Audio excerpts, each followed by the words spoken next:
Good morning, class 7. In previous lecture, we had discussed speed, that it was the rate of change of distance. Today, we will discuss velocity, and for that, we need to learn first what is displacement. So, first, you need to again recall what is distance. Distance is the length between 2 points, you can say. Okay, now displacement of a body is the separation between the initial and final positions. What does that mean? Suppose you are going from, say, you go from Lucknow to Delhi, and so the distance between Lucknow and Delhi, whatever it is, say it is 500 kilometers, then the distance you are traveling will depend on the path you are taking.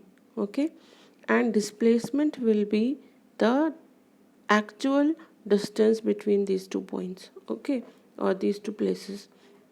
That means if it is you are traveling 500 kilometers, or at say Lucknow to Delhi, it is 500 kilometers, and you are going from Lucknow to Delhi. It may happen that you first went from Lucknow to, say, Allahabad, and then you are going from Allahabad to Delhi. Okay, then the distance moved will not be exactly equal to 500 kilometer, but you are moving through several places, so it will all be added up. Okay, so we can uh, understand it with the help of these diagrams. See figure 2.9. See, these are 2 points, a 2 points a b, and the distance between the 2 points is x. Okay, now in this case, suppose a person is going from a to b, then the distance and displacement both will be same, right? Now see figure 2.9b. A person is going from a to b, see the arrows, he is going from a to b, then b to c, right? Then the distance he has traveled is AB plus BC. That means 4 meter plus 3 meter, that is equal to 7 meters. But how much he has displaced? Displacement is the distance between the initial and final positions. So the displacement is AC, that is equal to 5 meter. Again see figure 2.9c. A person moves from A to C, but in what manner? He first goes from A to P, then P to Q, Q to R, then R to C. So total distance he has travelled is AP plus PQ plus QR plus RC. But the displacement is A to C. He has finally moved from A to C. So that is the displacement. So this is how you need to understand both the things. So, three things that should be clear to you. If a body moves between 2 points along different paths, its displacement is the same for all the paths, though the distance covered will depend on the paths. Okay, this is what I told you earlier also, that displacement will be dependent on the initial and final positions, not the path. Okay, but distance depends on the path that has been taken. Then if a body, suppose a person goes, you suppose you are going from your you come out from your home and go to some market and then come back to your home, then that your displacement is 0. You have come back, but the distance traveled will be the distance from your home to the market and then from market to home. So if a body starts moving from a point and returns to the same point, its displacement is 0. So displacement can be 0, but distance cannot be 0. Okay, since displacement is measured from initial to final position, it has a direction. Okay, now this displacement has a direction also, and distance or length is not measured along any particular direction. Therefore, it is a quantity that has only a magnitude and no direction. This one is important. You should know that distance has no direction, but displacement has direction. Okay. So, now in order to define velocity, Velocity is the rate of change of displacement. It is not the rate of change of distance, but it is the rate of change of displacement.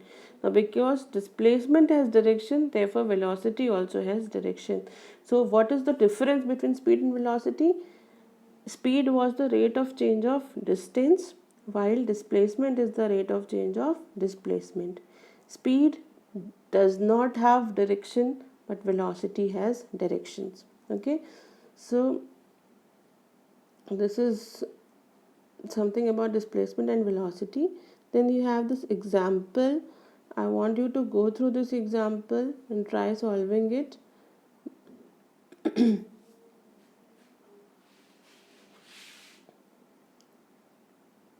Okay, now the next topic is uniform and non-uniform motion. Now see, the motion of a body is said to be uniform when its velocity remains constant. Now see, when you are talking about velocity, you have to keep in mind you are talking about two things, magnitude and direction both, right? So whenever the velocity is constant, we will say the motion is uniform.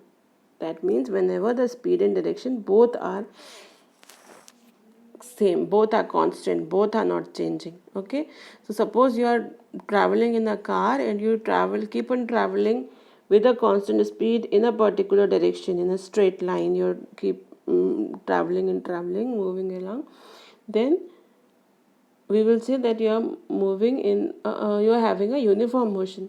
But suppose you are taking turns, or if you are taking turns but you are having a constant speed, that means your speed is constant but velocity is changing because the direction is changing. That means you are not having a uniform motion. Or suppose you are traveling in a straight line but you are taking breaks, you are accelerating, that means you are changing your speed. So you are changing the speed, but you are not changing the direction.